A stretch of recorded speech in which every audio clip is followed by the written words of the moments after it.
Hi, Bruno Jr. here. Our podcast, Busting Addiction and Myths, is sponsored by SafeHouseRehab.com. SafeHouse believes that traditional treatments fall short of the needs of clients who face the modern problems of addiction. Modern problems need modern solutions. Multiple addictions, multiple relapses, multiple triggers, and cheaper and more powerful street drugs set up unprecedented challenges facing treatment centers. What is needed is a more sophisticated approach, a better way forward. There are 3 reasons to choose our progressive modern treatment program. 1, a more sophisticated intake process. 2, technology proven to enhance recovery. And 3, the most robust aftercare program in our sector. To learn more, visit us at safehouserehab.com.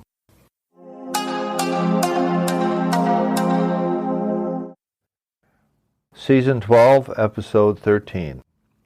This is the story of Johnny, a story of grit. One of my favorite characters in the world is my friend Johnny, a U.S. Air Force veteran and a veteran of several personal wars, as I shall explain. He has now been clean and sober for 24 years and to this day continues to demonstrate undying grit in his journey to make something great of his life. Grit is the perfect word to describe Johnny's approach to the many challenges that he encountered and overcame on his life's journey. I happen to think of grit as an American-type concept. John Wayne starred in a movie called True Grit. He was paired with a young female who emulated his personal qualities, and together they prevailed.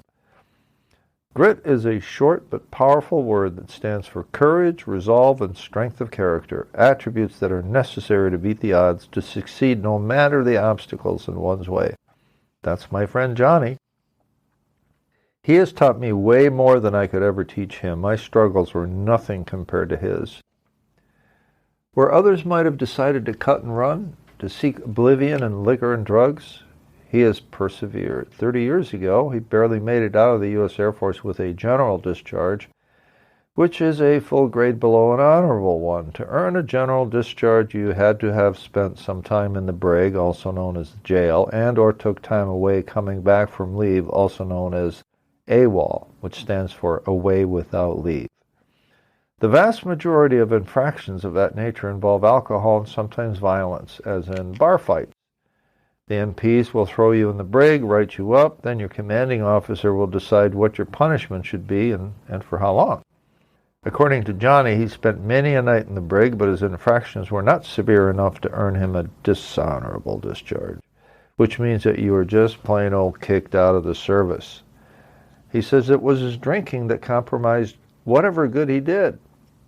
He would get a glowing report from his superior of his performance, then do something truly insane to wipe out any progress he had made. True sabotage, he calls it. After he left the service, his drinking really took off because he was no longer constrained by any rules whatsoever. That led him to admit himself into a VA, Veterans Administration Hospital, with all the symptoms of a desperate man preparing to take his own life. He couldn't live with alcohol, and he couldn't live without it. He got lucky.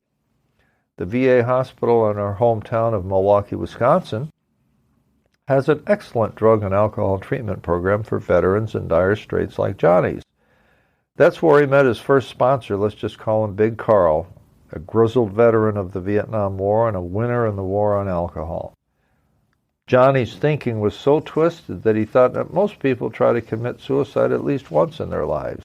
He swears this to be true. He really thought he wasn't all that abnormal. Somewhere in his 30-day stint in treatment, Johnny realized he was indeed abnormal, and he realized that he had to completely surrender his old way of thinking, or he would be doomed to obsess about drinking again.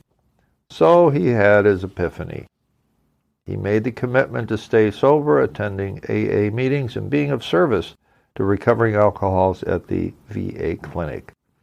He started to apply the tech skills he had learned in the Air Force and landed some lower-level jobs that paid the bills but didn't offer the kind of upward path he wanted. He knew he needed a college degree to have any chance of making progress, so he enrolled in a community college and studied while he worked.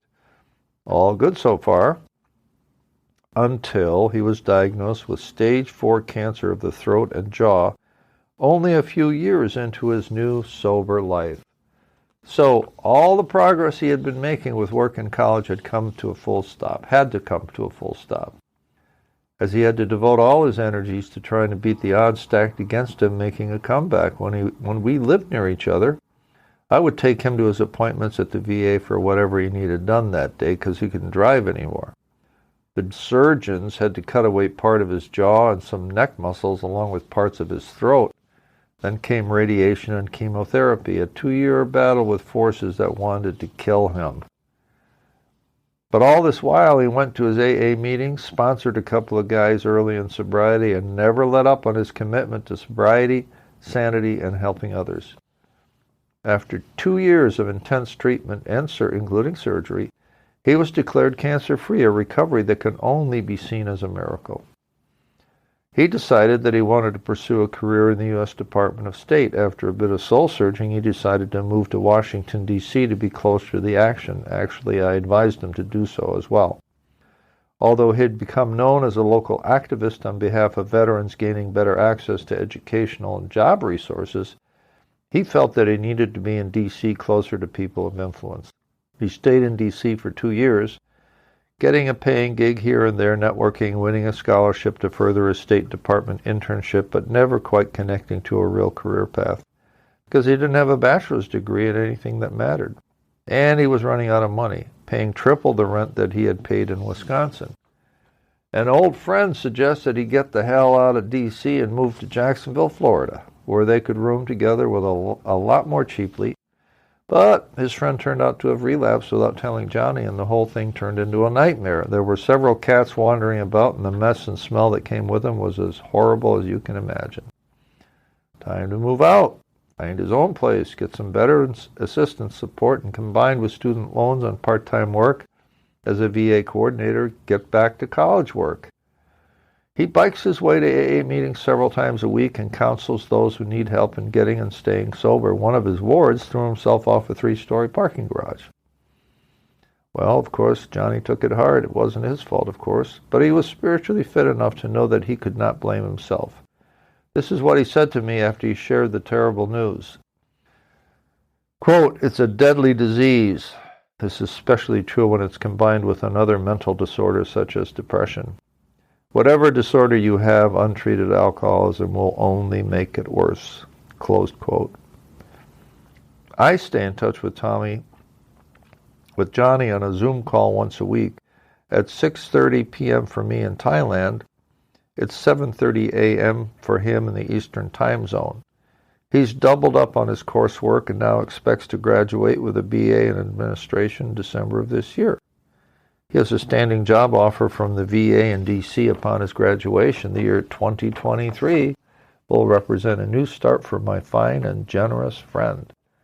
Oh, and by the way, my friend Johnny is now 63 years old. Now that's what I call grit, perseverance, optimism, strength of character. He attributes his success in beating the odds to one thing and one thing only: his dedication to putting his sobriety above all else at all times. So what have we learned from Johnny's story? Well, we've learned that 1, if you happen to be lucky enough to be a recovering as opposed to active alcoholic, you can overcome almost any obstacle if you put your sobriety first. 2, those who put personal development and spiritual values ahead of material gain will find that material success will follow quite naturally, not the other way around. 3, Johnny personified the concept of grit, which he attributes to truly surrendering to the teaching of his program, giving him the strength to get up off the floor and try again. 4, an essential part of a successful recovery program is to give back to those who still suffer, sharing one's experience, strength, and hope, thereby carrying a life-saving message. And 5, being fully present and in the moment is one of the gifts of a strong 12-step program. Johnny says that next to sobriety itself, a peaceful mind is yet another miracle.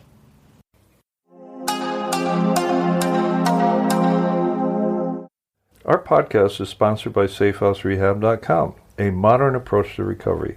To learn more, visit us at SafeHouseRehab.com.